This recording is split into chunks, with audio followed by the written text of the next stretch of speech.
मेरी माँ और बहनों, जरा तुम भी सुन लो। अल्लाह के नबी ने, हमारे पैगंबर ने तुम्हारे लिए भी जन्नत का एक रास्ता बताया है और उस औरत को जन्नती करार दिया है।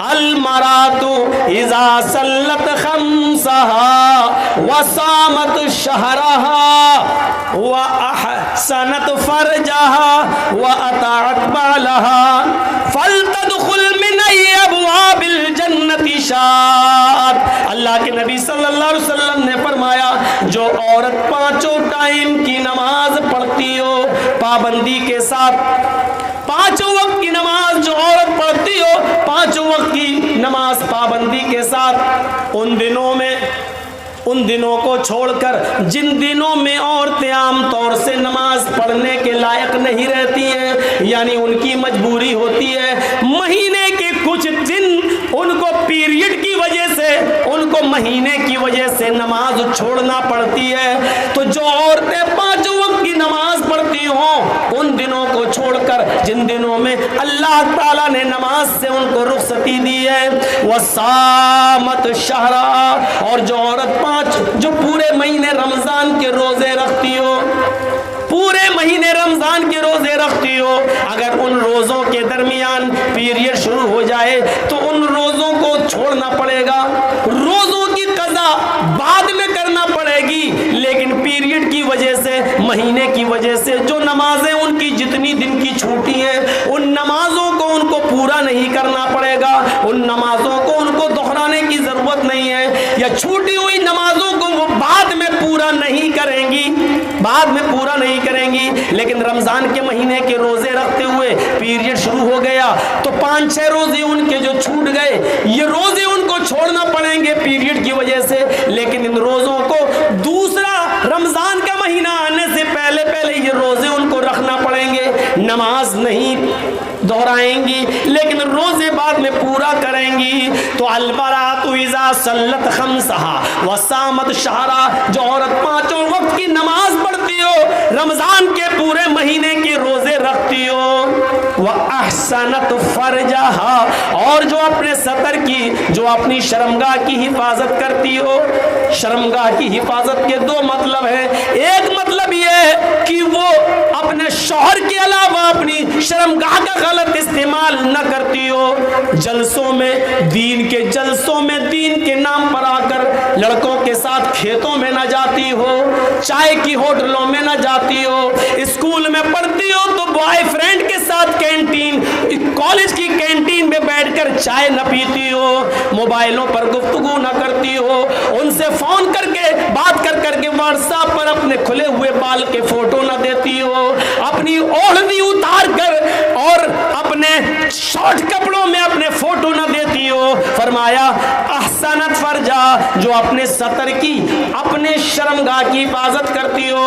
दो माना है, एक तो यह कि वो अपने शौहर के अलावा किसी और के साथ बिस्तर पर न लेटती हो, अपनी शर्मगाह का इस्तेमाल किसी गलत जगह पर न करती हो, और शॉर्टकट में एक और रास्ता है अपनी शर्मगाह की हिफाजत का, इतने शॉर्ट कपड़े न पहनती हो, इतने टाइट कपड़े न पहनती हो, इतने भड़कीले लिबास और इतने बर्क वाले लिबास, चमकने वाले लिबास न पहनती हो कि उनके कपड़े से, जो कपड़ा पहने हुए हैं उस कपड़े से उसके जिस्म की बॉडी नजर आती हो, उसके जिस्म का, उसका फिगर नजर आता हो, उसकी कमर और हाथ और पैर सब पता चलते हो, चिपके हुए हो।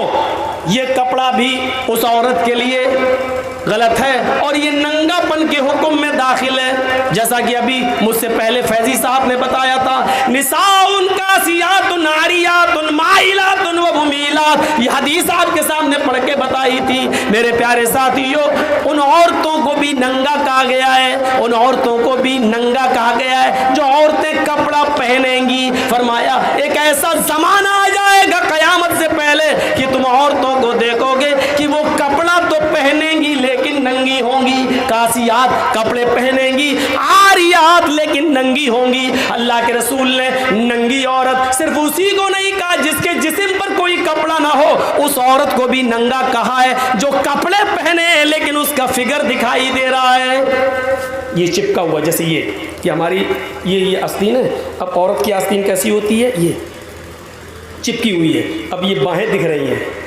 अंदर से नहीं दिख रही हैं लेकिन बाहों का साइज दिख रहा है। आइडिया हो गया इसकी बाहें कितनी भरी हैं। तो ये नंगेपन में शामिल है, चाहे यहाँ कपड़ा ही क्यों ना हो। अब यहाँ पर वो पहनी हुई लेगी है, ऐसे चिपकी हुई है, ये पहनी हुई है। अब ये रान पर नज़र पड़ रही है, इससे पता चल गया इसकी रान का साइज क्या है। तो ये लेगी पहनने के बाद भी नंगी है। हमारे और आपके समाज में फैशन हो सकता है, लेकिन रसूलुल्लाह की नज़र में ये लड़की या ये औरत नंगी है, नंगी है, नंगी है। और एक पहचान बता दूं नंगी औरत की, जो जितने बड़े बाप की बेटी होगी उसके जिस्म पर उतना ही कम कपड़ा होगा। आप आजमा के देख लेना, जो जितने बड़े बाप की बेटी होगी वो उतना कम कपड़ा पहने हुए होगी। अबे काहे का बड़ा बाप है तू रे? जो शख्स अपनी बेटी को 5 मीटर का सूट लाके ना दे सके, बड़ा बाप बनता बे कमीने? किस बात का तू बड़ा बाप है? तू तो बखील है, अपनी लड़की तक को कपड़ा ढांकने के लिए पैसा नहीं देता, 5 मीटर का कपड़ा लाके नहीं दे सकता है। अरे तेरे ही लिए तो अल्लाह के रसूल ने कहा था, दयूस है वो बाप जिसके सामने उसकी बेटी बेपर्दा जाए। दयूस है वो भाई जिसकी आंख के सामने उसकी बहन बेपर्दा जाए और घूमे। दयूस है वो बेटा जिसके सामने उसकी मां बेपर्दगी के साथ घूमती है।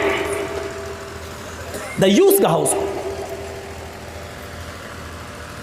दयूस है वो शौहर जिसके आंख के सामने जिसकी बीवी बेपर्दगी के साथ घूमती हो। अरे घूमती क्या है, खुद घुमाता है। चल, अरे क्या नकाब ओढ़ रही होता, चल ना। अब बाल खुले हैं, साड़ी पहने हैं, पल्लू लटका है, मोटरसाइकिल पे उल्टी बैठी है, जा रही है। शौहर उसको पर्दा इसलिए नहीं करा रहा, दुनिया को दिखा रहा, देख मेरी बीवी कितनी खूबसूरत है। कितना बड़ा बेहुदा है ये, जो हुस्न तेरे लिए था उसकी नुमाइश तो दूसरे को करा रहा है। हमारे फैजी साहब बिगड़ रहे थे बेचारे, कह रहे थे कि वो औरतें जो दूसरों के लिए बनती और संवरती हैं, अरे ये खुद दूसरों के लिए बना सवार के लेके जा रहा है, खुद देखना गवारा नहीं कर रहा, मेकअप करके खुद मोटरसाइकिल पे लेके जा रहा है और लोग देख रहे हैं माशाल्लाह उसकी बीवी बड़ी अच्छी है, और खुद सुन के खुश हो रहा है, मेरी बीवी की तारीफ हो रही है। अबे तू दयूस है। दयूस का माना जानते हो क्या है? मैं बताऊंगा, अल्लाह की कसम आज बताऊंगा, तुम्हें बुरा लगे तो लगता रहे। दयूस का माना हुआ भड़ुआ। दयूस तो अरबी लफ्ज है ना। अब योगी जी हमसे पूछा कि मौलाना साहब ये दयूस किसको कहा गया, तो हमें क्या बताना पड़ेगा? मोदी जी हमसे पूछा कि दयूस का माना क्या, भाई दयूस तो अरबी लफ्ज, दयूस किसको कहते हैं, तो उनको समझाना पड़ेगा ना दयूस के माना भड़ुआ है। अब ले भड़ुआ, अब बताना पड़ेगा ना भड़ुआ किसको कहते हैं। भड़ुआ उसको कहते हैं कि जिसने अपनी माँ बहन बेटी को धंधा कराने के लिए किसी कोठे में बिठा दिया है और उनसे धंधा कराता और उनकी कमाई खाता है, इसको कहते हैं भड़ुआ। अपनी माँ बहन बेटी की कमाई खाने वाला, हराम कमाई खाने वाला। इतना गंदा इंसान हुआ ये आदमी। समाज में ये बुराई चल रही है। जब तुम अपनी बीवियों को लेके जाओगे मेकअप करा करा के, तो जाहिर है कि हमारी औरतें भी फिर हमारे लिए मेकअप क्यों करेंगी? घर में तो रहेंगी भंगन बनकर और बाजारों में जाएंगी हेमा मालिनी की अम्मा बनकर। देख रहे, लिपस्टिक लगी है, पाउडर चिपड़ा है। कसम खुदा की अगर इसको नहला दिया जाए या बारिश हो जाए तो इसका चेहरा इतना भयानक निकलेगा अंदर से कि इसकी औलाद भी इसको नहीं पहचान पाएगी। मेरी अम्मा का है, मेरी अम्मा का है। ये आजकल जो सिर्फ अपनी ब्यूटी पार्लर की वजह से चल रही है, अपने मेकअप की वजह से ये है, वरना इनकी शक्लें कसम खुदा की मर्दों से भी ज़्यादा बुरी हैं। अगर इनके ऊपर पानी डाल दिया जाए और इनको धो दिया जाए तो इनकी शक्लें ऐसी निकलेंगी, कौड़ी कौड़ी टेढ़ी होंगी, आप भागेंगे इनको देखकर, इनको देखकर। अब बेचारी बुरा मान रही होगी, इतना बुरा कह रहे हैं मौलाना, कह रहे हैं, कहेंगे जलसा यहाँ हो रहा, तुम जलेबी खरीदोगी, गुस्सा नहीं आएगा? जलसा यहाँ हो रहा है, तुम बाहर जाके मोबाइलों पे बात कर रही, गुस्सा नहीं आएगा हमको? हम तो बहुत कुछ कहेंगे। तो भड़ुआ कहा अल्लाह के नबी ने ऐसी और मर्दों को। वह अहसनत फरजा, जो अपनी शर्मगाहों की और अपनी सतर की हिफाजत करे, सतर की हिफाजत। यह हाल है वहाँ हाल ही है। फातिमा कहती हैं अल्लाह के नबी, जब मेरा अली आए मेरे शौहर, जब मेरा इंतकाल हो जाए तो मुझे ईशा की नमाज के बाद दफनाने ले जाना, मुझे दिन के उजाले में मत दफनाना। हजरत अली ने कहा, आए मेरी बीवी फातिमा, मैं तुम्हारी ख्वाहिश पूरी करूंगा, लेकिन वजह तो बताओ, रीजन तो बताओ कि तुम्हें मैं रात में दफन करूं, दिन में नहीं, क्यों? तो फातिमा का जवाब सुनो, कहती है अली, मैं मोहम्मदुर रसूलुल्लाह की बेटी हूं, मैंने जिंदगी भर पर्दा किया है, मैं इंतकाल के बाद चाहती हूँ कि जब मेरे जिस्म पर कफन पहना दिया जाए, जब मेरे जिस्म पर कफन उड़ा दिया जाए, मुझे कफन से ढांक दिया जाए, और जब मेरे जनाजे को लेके निकला जाए तो अली, ये मेरी तमन्ना है, ये मेरी ख्वाहिश है कि रात के अंधेरे में लेके जाया जाए, ताकि मेरे कफन पर भी, जिस्म पर नहीं, मुर्दा बॉडी पर नहीं, मेरे मुर्दा जिस्म पर पड़े हुए कफन पर भी किसी गैर मर्द की नजर न पड़े, मेरे मुर्दा जिस्म पर पड़े हुए कफन पर भी किसी गैर मर्द की नजर न पड़े। आए अली, मैं चाहती हूँ कि मेरे इंतकाल के बाद मेरे मरे हुए जिस्म पर पड़े हुए कफन पर भी किसी गैर मर्द की नजर न पड़े। मेरी माँ, मेरी बहनों, मेरी कौम की बेटियों, फातिमा के इस कौल के बाद और फातिमा की इस वसीयत के बाद तुम कैसी लग रही हो? वो तो इंतकाल के बाद, जबकि इंतकाल के बाद कोई किसी को देखता नहीं है, इंतकाल के बाद उससे कोई मकसद नहीं रह जाता है, इंतकाल के बाद उससे न तो जिना हो सकता है, न मरी हुई लड़की से कोई मुंह काला करता है, न मरी हुई लड़की से कोई निकाह करता है। मेरे भाइयों गौर करो, मेरी बहनों जरा गौर करो, वो कहती हैं कि मेरे इंतकाल के बाद मेरे मुर्दा जिस्म पर पड़े हुए कफन पर भी किसी गैर मर्द की नजर न पड़े। मेरा मुआशरा कहाँ जा रहा है? सोसाइटी कहाँ जा रही है? समाज कहाँ जा रहा है? जलसों में भी आने वाली लड़कियों पर पाबंदी न लगे, चड़कीले भड़कीले लिबास पहनकर मार्केटों में घूमती रहे, बाजारों में जाती रहे, जलेबियां खरीदती रहे, बैलून खरीदती रहे, चूड़ियां खरीदती रहे, फिर जलसे का मकसद क्या रह जाता है? मेरे प्यारे भाइयों, समाज के लोगों, इस बुराई पर जरा रोक लगाने की कोशिश करो। अल्लाह की कसम, जलसे का मकसद फौत हो जाता है।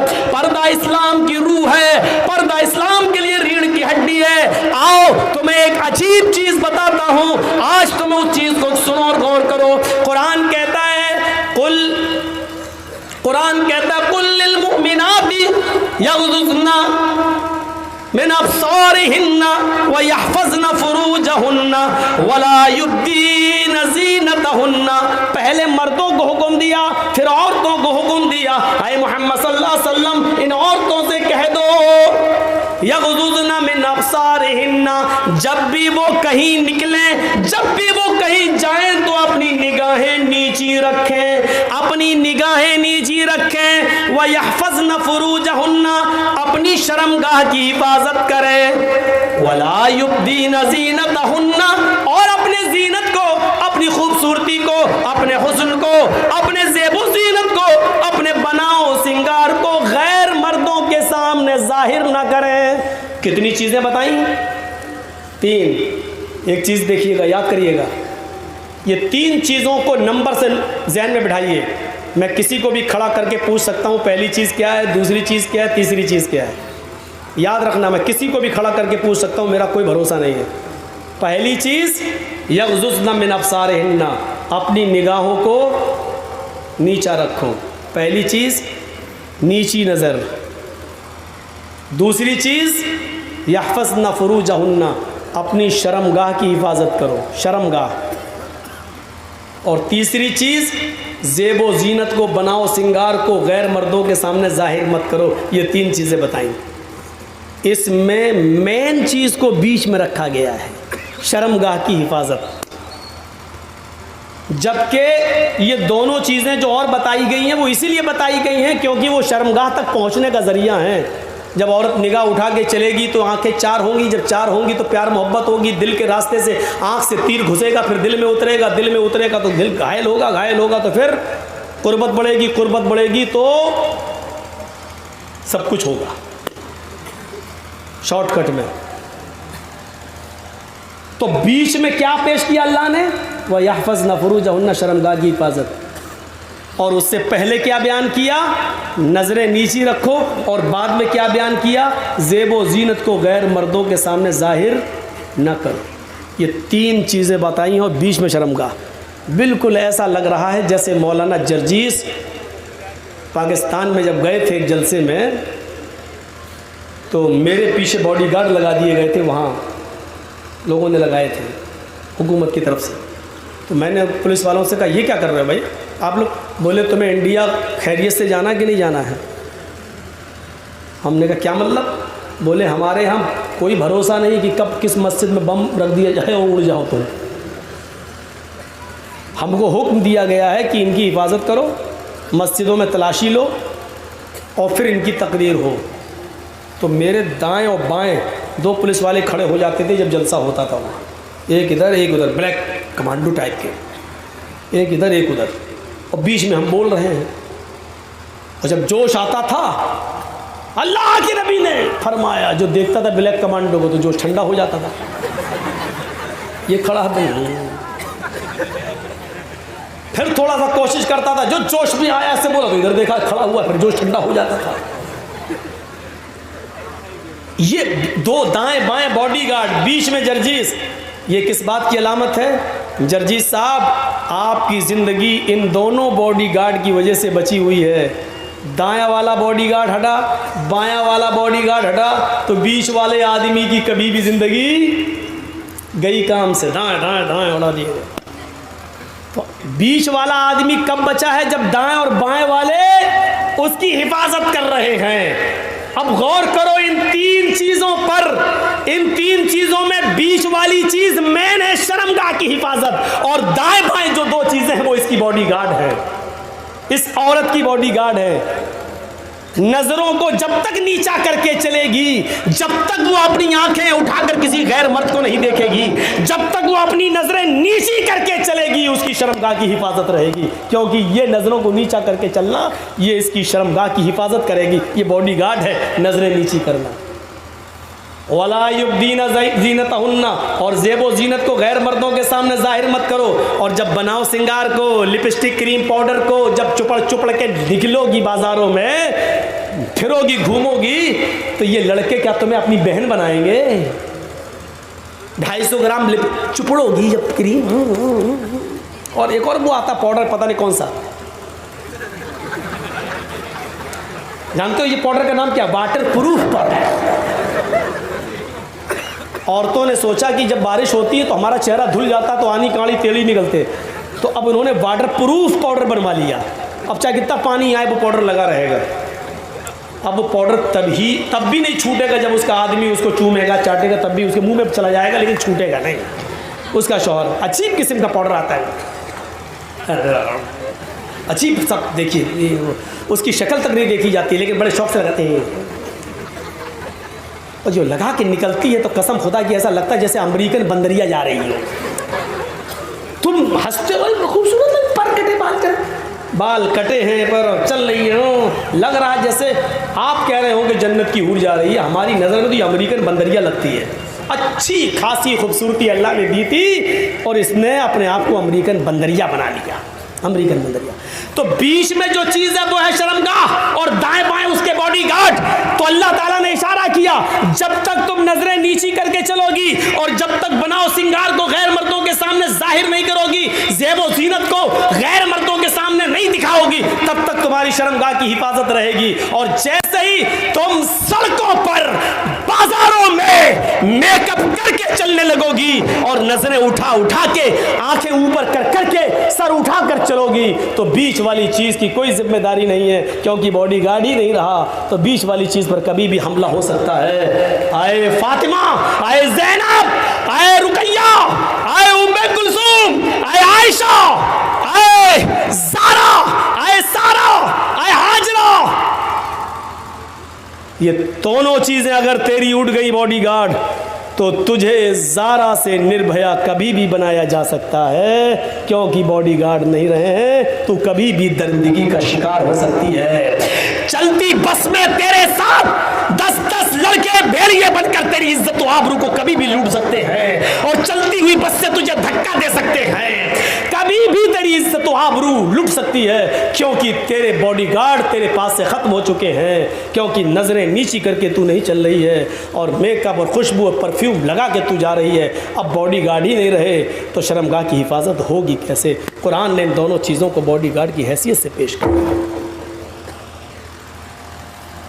वह अहसनत फरजहा, और जो अपनी शर्मगाह की हिफाजत करती हो, 3 चीज़ें, जो 5 वक्त की नमाज पढ़ती हो और रमज़ान के पूरे महीने के रोज़े रखती हो और अपनी शर्मगाह की हिफाजत करती हो, वह अतात बालहा, और चौथी चीज़ जो अपनी शौहर की खिदमत करती हो, इताअत व फरमाबरदारी करती हो। सुन लो, औरत सिर्फ अपने शौहर की इताअत व फरमाबरदारी करने के लिए पैदा की गई है, इसमें कमी बर्दाश्त नहीं की जा सकती है। इसीलिए अल्लाह के नबी सल्लल्लाहु अलैहि वसल्लम ने फरमा दिया है, और थोड़ी देर के लिए मुझे माफ़ करना कि मौलाना जर्जीस साहब इस तरीके की बातें क्यों कर रहे हैं। अल्लाह के रसूल ने इसीलिए इशारा किया है, आए ख्वातीन, आए लेडीज़, आए औरतों, तुम्हारा शौहर थका हुआ, मांदा हुआ, परेशान हाल, बिजनेस करके मजदूरी करके जब थका हुआ घर में आता है तो औरत की जिम्मेदारी होती है कि वो अपने थके हुए शौहर का खुलकर इस्तेमाल करे। जैसी दरवाजे पर दरवाज़ा खोलने जाए तो मुस्कुराते हुए उसका दीदार करे। यहाँ होता उल्टा है, औरत बेचारा, आदमी दिन भर बेचारा काम करके आया और जैसी घर में घुसा बीवी ने अपनी दास्तान सुनाना शुरू कर दी। प्लग खराब हो गया बिजली का,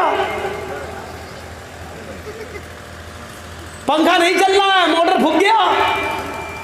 अरे अल्लाह की बंदी, ये बात थोड़ी देर में भी कह सकती थी। तेरा शौहर घर में आया है, वो तेरा शौहर है, बिजली मैकेनिक नहीं है जो बिजली संभालेगा। आते ही अब आए, कब से बिजली खराब है, उसका मूड खराब हो गया। कम वक्त में तो दिन भर का थका हुआ आया हूँ। बहुत सी औरतें शिकायत करती हैं, मेरा शौहर 12 बजे रात में घर में आता है, पता नहीं कहाँ बैठा रहता है, 1 बजे घर में आता है। मेरी बहनों, एक बात तुम्हें बताता हूँ, सुनो।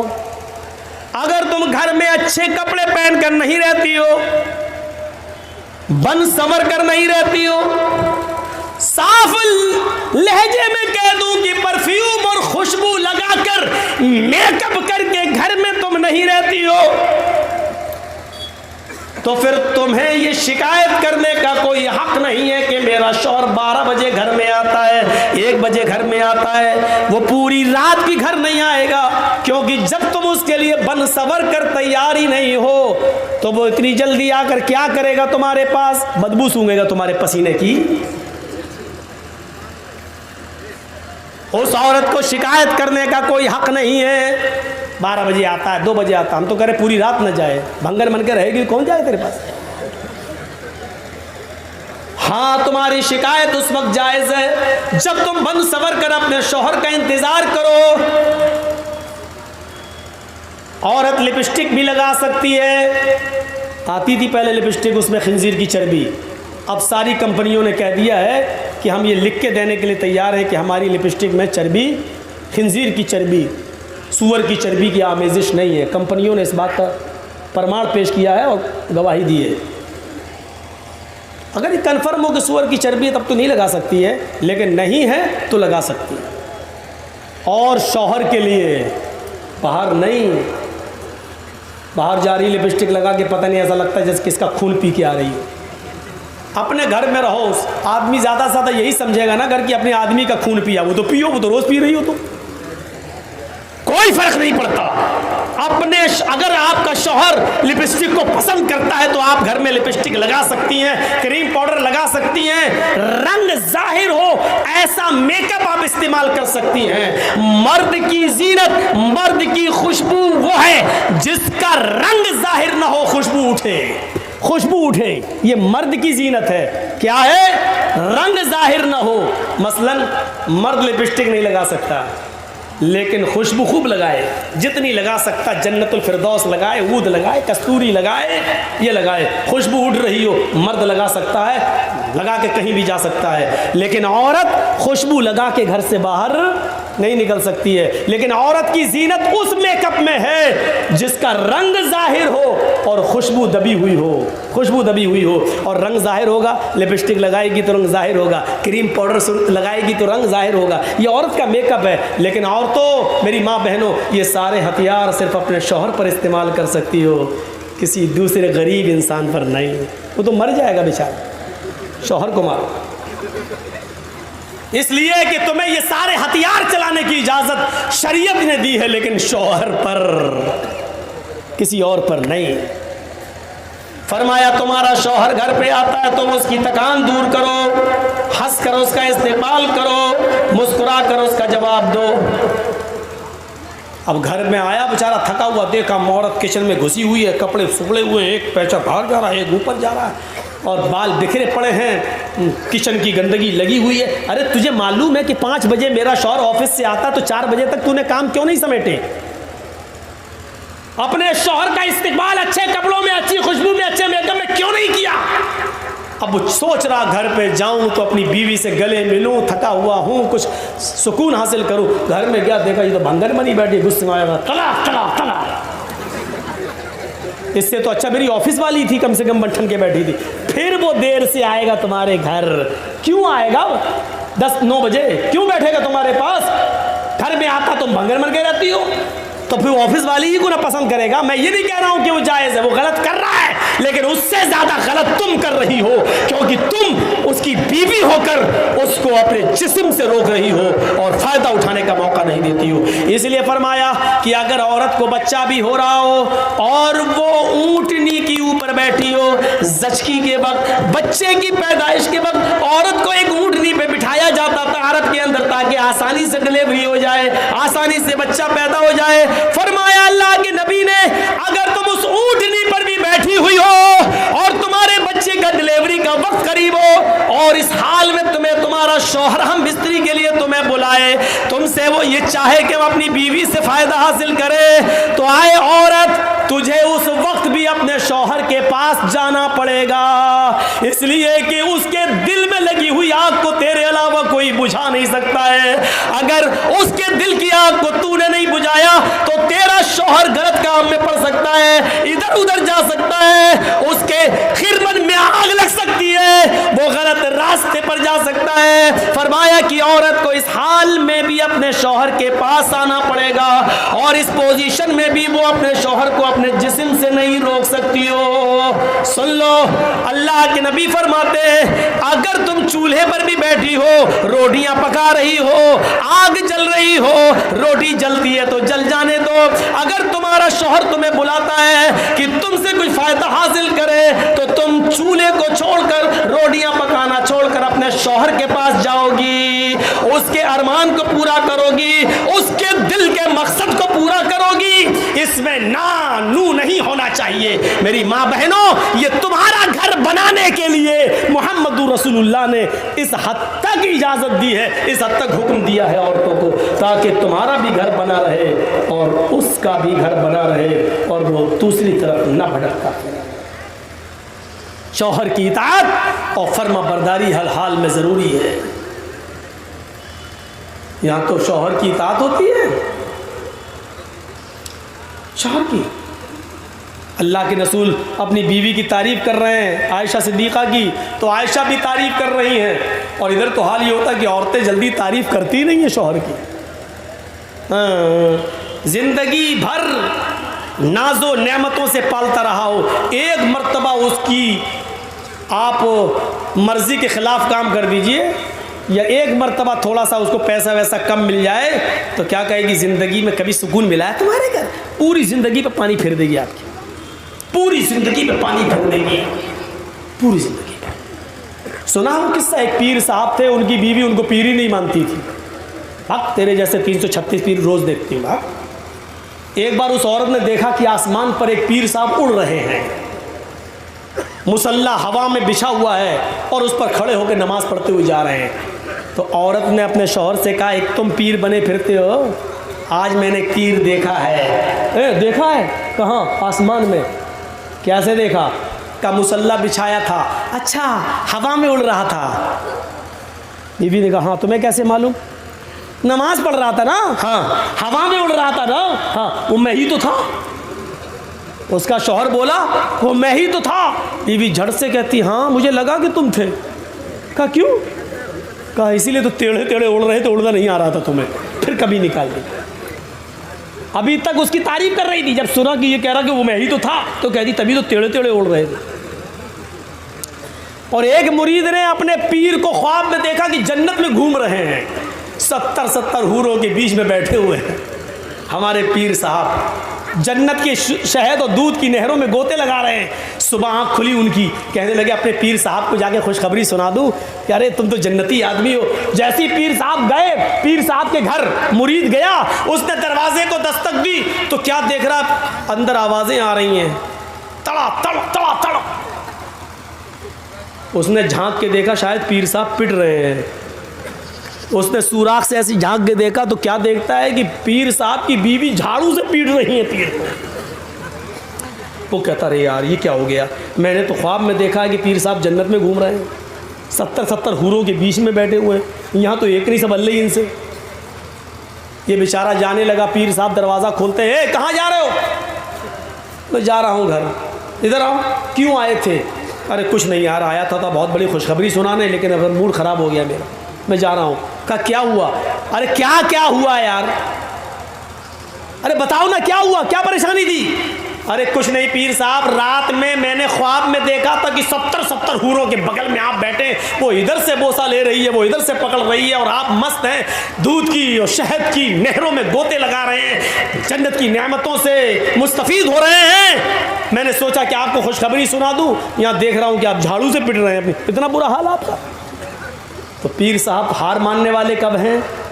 पीर साहब ने कहा मेरे मुरीद, तुमने ख्वाब तो बिल्कुल सही देखा, ख्वाब में मैं ही था। खाक तुम थे, यहाँ झाड़ू से पिट रहे हो मैं था। अरे सुनो तो पहले, तुमने ख्वाब में जो मुझे देखा जन्नत में, वो बिल्कुल सही देखा, वो अल्लाह ने मुझे ही को जन्नत दी है, लेकिन वो जन्नत मिली कैसे वो तुम्हें मालूम है? कहा मैं क्या जानूँ?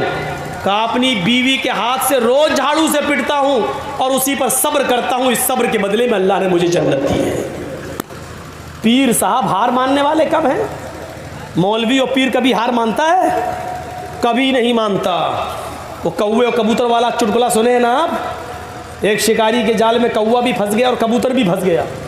तो कौवा भी रो रहा था काँ काँ काँ, कबूतर भी गुड़ गुड़ गुड़ फंस गया। तो कौवे को गुस्सा आया, कौवे ने कहा चुप, गुड़ गो करते करते कान पका दिए मेरे। तो कबूतर बोला तू भी तो काँव काँव काँव काँव कर रहा है, तूने तो मेरे कान पका दिए। तो कौवा बोला मैं तो इसलिए रो रहा हूँ कि कबूतर बोला अरे मैं तो इसलिए रो रहा हूँ कि मैं तो हलाल हूँ और ये शिकारी मुझे जाल से निकालेगा और काट के ज़िबा करके खा जाएगा, मुझे तो कटना ही कटना है, इसलिए मैं रो रहा हूँ। तूने काँव काँव काँव काँव करके मेरे कान काय पका दिए, चुप। कौवा बोला मैं तुमसे ज़्यादा परेशान हूँ। कबूतर बोला मुझसे ज़्यादा परेशान हो? अरे तू तो हराम है, तुझे तो जाल से निकाल के उड़ा देगा शिकारी, तेरा क्या करेगा? या पिंजरे में बंद कर देगा तो खाना पानी देगा, तू कटेगा थोड़ी, हमें तो कटना है। कौवा बोला चुप, कटना है कटना है, ये जाल किसी जाहिल का नहीं है जिसमें हम फंसे, ये एक मौलवी साहब का जाल है जिसमें हम फंसे हैं। कबूतर बोला क्या कि हाँ? तो कबूतर ने पूछा कि मौलवी साहब का जाल हुआ तो क्या हुआ?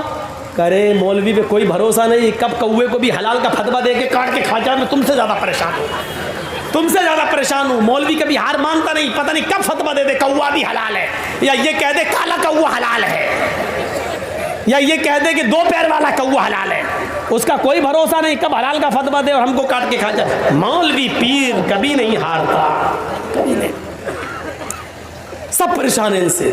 तो वह अतात बालहा, अपने शौहर की इताअत और फर्मा बरदारी, ये 4 काम जो औरत कर ले, इमाम कायनात ने फरमाया, अल्लाह के नबी ने फरमाया, अल मरातु इज़ा सल्लत खम्सा व सामत शारा व अहसनत फरजा व अतात बाला, जो औरत ये 4 काम कर ले, 4 काम कर ले, 5 वक्त की नमाज पढ़ ले, रमजान के पूरे महीने के रोजे रख ले, अपने शर्मगाह की हिफाजत कर ले और अपनी शौहर की इताअत व फरमाबरदारी कर ले, फल तदखुल मिन अय्यि अबवाबिल जन्नति शार, ऐसी औरत से कहा जाएगा, आय अल्लाह की नेक बंदी, तेरे लिए जन्नत के 8 दरवाजे खुले हुए हैं, तू जिस दरवाजे से दाखिल होना चाहे हो जा, तू जिस दरवाजे से जाना चाहे चली जा, तू जिस दरवाजे से एंट्री पाना चाहे पा जा, तेरे लिए जन्नत के 8 दरवाजे खुले हैं। मेरी माँ बहनों, लो तुम्हारे लिए ये 4 काम करने पर अल्लाह के रसूल फरमाते कि जन्नत में एंट्री मिल रही है तुम्हें। 5 वक्त की नमाज पढ़ लो, रोज़ा रख लो, शौहर की इताअत कर लो, शर्मगाह की हिफाजत कर लो, जन्नत में दाखिल हो जाओ।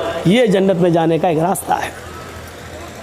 जन्नत में जाने का एक रास्ता ये है कि अल्लाह के नबी सल्लल्लाहु अलैहि वसल्लम सहाबा किराम के बीच में बैठे हुए, बुखारी की रिवायत है, अचानक आपने एक सवाल किया, मन अस्बह मिनकुमुल यौम साइमन, तुम लोगों में से आज रोज़ा किसने रखा?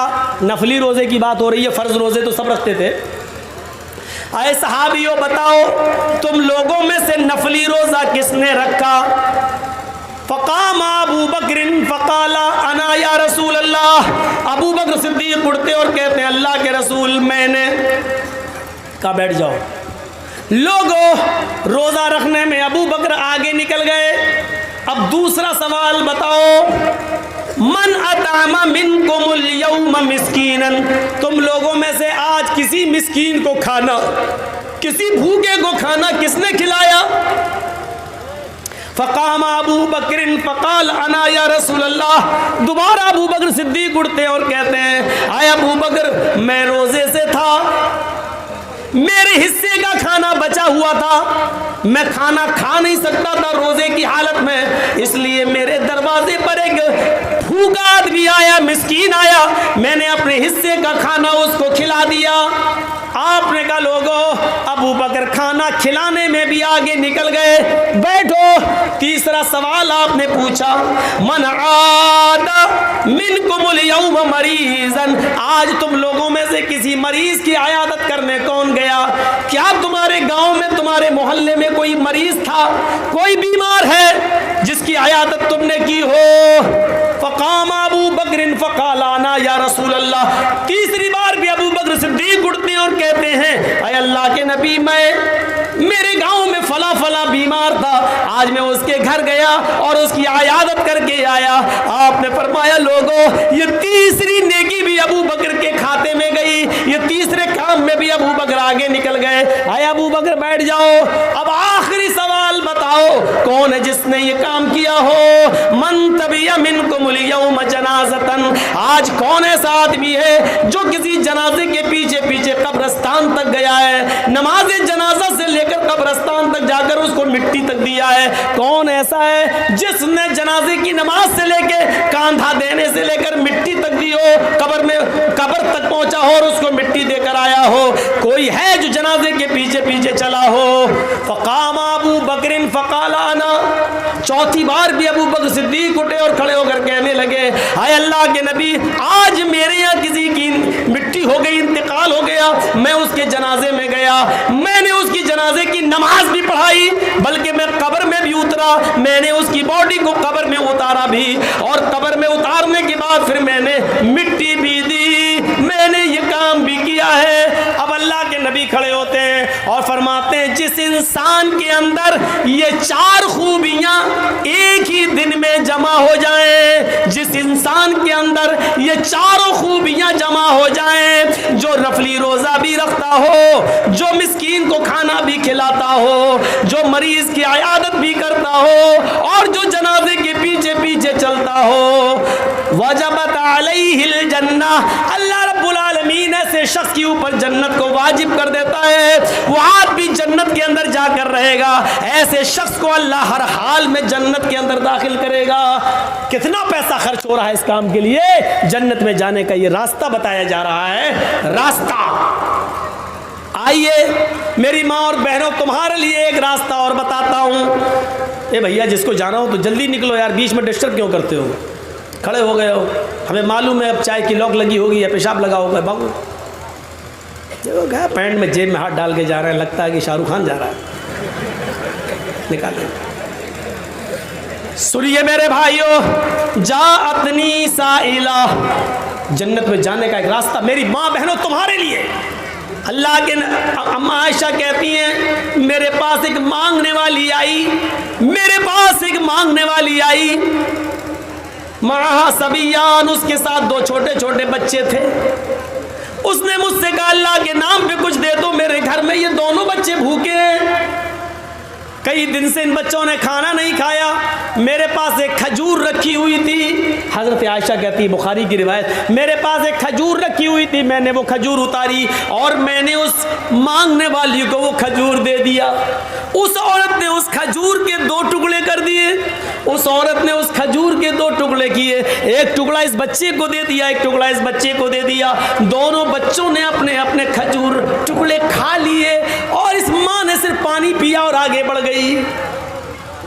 ये तो है बुखारी में, ये तो है बुखारी में। मुस्लिम में ये है कि मेरे पास 3 खजूरें थीं। ये सुनिए, ये बड़ा दर्दनाक है। मेरे पास 3 खजूरें थीं, मांगने वाली ने जब मांगा तो मैं तीनों खजूरें उठा लाई।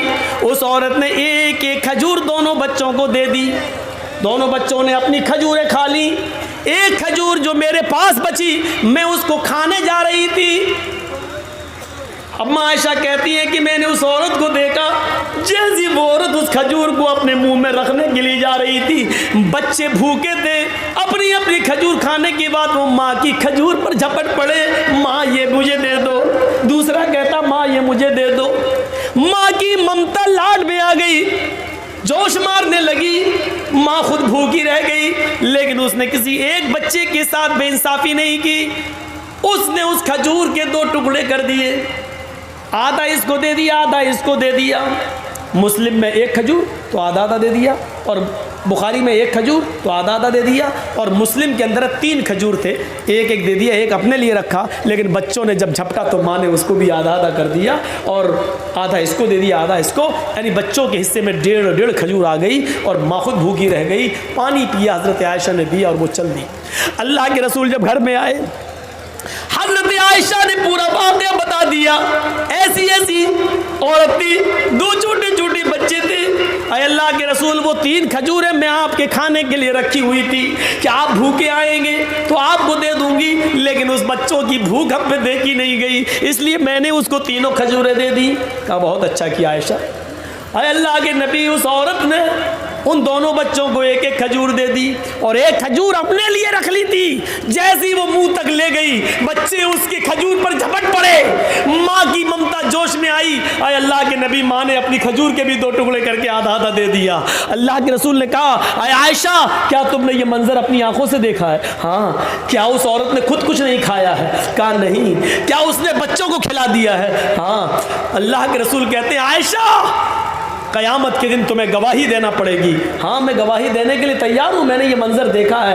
आयशा, जो औरत खुद भूखी रहकर अपने बच्चों को खिलाती है, अपने बच्चों की परवरिश का इंतजाम करती है, अल्लाह की तरफ से उतारी हुई इस आजमाइश में पूरी उतरती है और अपने बच्चों का ख्याल रखती है, अपने बच्चों को भटकने नहीं देती है, खुद भीख मांग कर खिलाती है, लेकिन अपने बच्चों को भीख नहीं मांगने देती है, उनकी अच्छी तरबियत करती रहती है। जानते हो आयशा, उस औरत ने ऐसा करके क्या किया? वजबत अलैहिल जन्ना, उस औरत ने अपने ऊपर जन्नत वाजिब कर ली। अल्लाह उस औरत को जन्नत देकर रहेगा, क्योंकि वो अपने बच्चों के लिए आजमाई गई है, अपने बच्चों को खिलाने पिलाने वाली, अपने बच्चों को अच्छी तरबियत देने वाली, अपने बच्चों को गलत रास्ते पे चलने से रोकने वाली, अपनी भूख बर्दाश्त करके अपने बच्चों को खिलाने वाली औरत कयामत के दिन जन्नत के अंदर जाएगी। ये जन्नत में जाने का रास्ता है, जन्नत में जाने का रास्ता। मेरे भाइयों, ऐसी एक रास्ता वो है जन्नत में जाने का, जिसके छोटेपन में कोई बच्चा मर गया, इंतकाल कर गया। एक बच्चे की उम्र 2 महीने की, इंतकाल कर गया। 5 महीने का, इंतकाल कर गया। पैदा होते ही मर गया, इंतकाल कर गया। 1 साल का बच्चा, 2 साल का बच्चा, 3, 4 साल, 5 साल का बच्चा, 7 साल तक का बच्चा इंतकाल कर गया। अल्लाह के नबी फरमाते हैं, अब बाप ने अपने बच्चे के इंतकाल पर सब्र किया, इन्ना लिल्लाहि व इन्ना इलैहि राजिऊन। अल्लाह की अमानत थी, अल्लाह ने ले ली। जिसने अपने बच्चे के इंतकाल पर सब्र किया, क़यामत के दिन इन बच्चों की रूहें निकाल ली जाती हैं। सिगारुहुम दामीसुल जन्नह, इन बच्चों की रूहें निकाल कर जन्नत के अंदर डाल दी जाती हैं और बिला रोक टोक ये जन्नत में घूमती रहती हैं। रूहें, छोटे छोटे बच्चों की रूहें जन्नत में घूमती रहती हैं। क़यामत के दिन जब अल्लाह ताला इनके माँ बाप से हिसाब व किताब लेगा तो बहुत से माँ बाप ऐसे होंगे जो अपने गुनाहों की पादाश में जन्नत के हकदार नहीं होंगे। अल्लाह ताला का हुक्म होगा कि इनको जहन्नम में फेंक दो। जब फरिश्ते उनको जहन्नम में ले जा रहे होंगे तो अल्लाह ताला कहेगा रोक लो, आए फरिश्तों रोक लो। ये वो लोग हैं जिनके बचपन में हमने छोटे छोटे बच्चे छीने हैं। किसी का 1 साल का, किसी का 2 साल का, किसी का 4 साल का, 5 साल का, 6 साल का, 7 साल का, मैंने इनके बच्चे छीने। जाओ ऐ फरिश्तों, जन्नत से उन बच्चों को लेकर आओ। इनको जहन्नम में डालने से पहले इनकी मुलाकात उनके बच्चों से करा दो। एक बार ये हक बनता है, दुनिया में ही ये अपने बच्चों से नहीं मिल सके और इनके बच्चे इनके अपने माँ बाप से नहीं मिल सके, यहाँ इनको मिला दो। जन्नत से जैसे उन बच्चों को लाया जाएगा और कहा जाएगा ये तुम्हारे माँ बाप हैं, तुम अपने माँ बाप से मिल लो। वो बच्चे खुशी खुशी अपने माँ बाप से मिलेंगे, काफ़ी देर तक अपने माँ बाप से बातें करते रहेंगे। फिर हुक्म होगा इन बच्चों को जन्नत में डाल दो और इनके माँ बाप को जहन्नम के अंदर ले जाओ। जैसे ही उनके माँ बाप को जहन्नम में ले जाने का हुक्म होगा, ये कहेंगे अरे फरिश्तों मेरे माँ बाप को कहाँ ले जा रहे हो? फरिश्ते कहेंगे अरे बच्चों तुम्हारे रब का हुक्म है कि इनको जहन्नम में डाल दो, क्योंकि ये दुनिया में बहुत बदअमल थे, नेक काम न किया करते थे। इनको जहन्नम में डाला जाएगा। ये सुनते ही वो बच्चे अपने माँ बाप को पकड़ लेंगे। फयाखुज़ु बिनाहियति सौबी, ये बच्चे अपने माँ बाप के दामन को पकड़ लेंगे। लम युफारिक़हा, फिर उसको छोड़ेंगे नहीं। अपने माँ बाप का दामन पकड़ लेंगे और उसको छोड़ेंगे नहीं। कहेंगे आय अल्लाह ये तेरा कैसा इंसाफ है, आय अल्लाह ये तेरा कैसा न्याय है, आय अल्लाह ये तेरा कैसा इंसाफ है। दुनिया में भी तूने मुझसे मेरे माँ बाप से अलग रखा, दुनिया में भी तूने मुझे मेरे माँ बाप से अलग रखा और आखिरत में भी तू मुझे मेरे माँ बाप से अलग कर रहा है। आय अल्लाह जब आखिरत में भी मुझसे मेरे माँ बाप को अलग करना था तो दुनिया में तूने मुझसे मेरे माँ बाप से अलग मुझे क्यों किया? आय अल्लाह मैं इतना बदनसीब क्यों? ना तो दुनिया में मुझे मेरे माँ बाप मिले, ना आखिरत में भी मुझे मेरे माँ बाप मिल रहे हैं। ये कहते हुए वो बच्चे अपने माँ बाप से चिपक जाएंगे, सिमट जाएंगे और कहेंगे नहीं आय अल्लाह मैं अपने माँ बाप को जन्नत में ले जाकर रहूंगा। अल्लाह रब्बुल आलमीन कहेगा आए फरिश्तों इन मासूम नौनिहाल बच्चों की आरज़ुओं को और तमन्नाओं को मैंने पूरा कर दिया है। जाओ आए छोटे छोटे बच्चों, तुम अपनी तमन्नाएं लेकर आए हो, जाओ तुम अपने अपने माँ बाप की उंगली पकड़ो और उनको अपने साथ जन्नत के अंदर लेकर जाओ। मैंने तुम्हारी वजह से तुम्हारे माँ बाप को बख्श दिया है, तुम्हारी वजह से तुम्हारे माँ बाप को जन्नत दे दी है। जाओ आए बच्चों अपने माँ बाप को जन्नत के अंदर ले जाओ, हाथ पकड़ लो अपने माँ बाप का और जन्नत में ले जाओ। लेकिन कौन से बच्चे? जिन बच्चों के इंतकाल पर जिनके माँ बाप ने सब्र किया होगा और जिनकी माँओं ने सब्र किया होगा, गले फाड़ फाड़ के नहीं रोई होंगी, जाहिलियत के नारे नहीं लगाए होंगे, उल्टे सीधे जुमले नहीं बोले होंगे और मातम नहीं किया होगा, नौहा नहीं किया होगा, गरीबान चाक नहीं किया होगा। ऐसे माँ बाप को बच्चा जन्नत के अंदर ले जाएगा, ऐसे माँ बाप को बच्चा जन्नत के अंदर ले जाएगा। ये जन्नत में जाने वाले रास्ते थे, और भी बहुत से रास्ते हैं। मैंने तो अभी शॉर्टकट में इतने रास्तों पे मैं चल सका। 2 घंटे की तकरीर में मेरे भाइयों कंटिन्यू कई रातें जागते हुए हो गई, इसलिए अब मेरी हिम्मत आगे नहीं बढ़ पा रही है। मेरे भाइयों जन्नत में जाने के रास्तों में से एक रास्ता ये भी है कि मम बना लिल्लाहि मस्जिदन बनल्लाहु लहू बैतन फिल जन्नह, जो दुनिया में अल्लाह के लिए मस्जिद बनाएगा अल्लाह उसके लिए जन्नत में घर बनाएगा। ये ज़कात और खैरात, सदका और मदरसों में दान देना, ये भी जन्नत के रास्तों में से एक रास्ता है। मेरे भाइयों आप आओ और बढ़ चढ़ कर मदारिस इस्लामिया में सदका खैरात ज़कात देकर और जन्नत का सर्टिफिकेट लीजिए और जन्नत के हकदार बनिए। ये जन्नत के जान रास्तों में से रास्ते हैं जाने के। सदका और खैरात करते रहिए, ज़कात देते रहिए और मदारिस इस्लामिया की जिम्मेदारी को संभालिए। उर्दू तो ख़त्म हो चुकी है हमारे इंडिया से, अगर हमने अरबी मदरसों का साथ नहीं दिया तो अरबी भी ख़त्म होने की प्लानिंग चल रही है, अरबी भी ख़त्म कर देने के मंसूबे चल रहे हैं और ये सब सरकार की आंख के नीचे हो रहे हैं, नाक के नीचे हो रहे हैं। अल्लाह ताला मदारिस इस्लामिया की हिफाजत फरमाए, अल्लाह ताला हमें जन्नत के रास्तों में चलने की तौफीक अता फरमाए। बारे इलाह तुझसे दुआ करता हूँ कि जो लोग तेरी रहमत को जा चुके हैं अल्लाह उनकी कब्रों को नूर से भर दे। आए अल्लाह उनके गुनाहों को माफ़ फरमा दे, जन्नतुल फिरदौस में आला इल्लीन के अंदर उनके रूहों को जगह अता फरमा। आए अल्लाह जब तक तू हमें जिंदा रख, इस्लाम पे जिंदा रखना और जब हमारा खात्मा हो तो ईमान पर हमारा खात्मा फरमाना। वमा अलैना इल्लल बलागुल मुबीन व आखिरु दअवाना अनिल हम्दुलिल्लाहि रब्बिल आलमीन। अस्सलामु अलैकुम व रहमतुल्लाहि व बरकातुहू।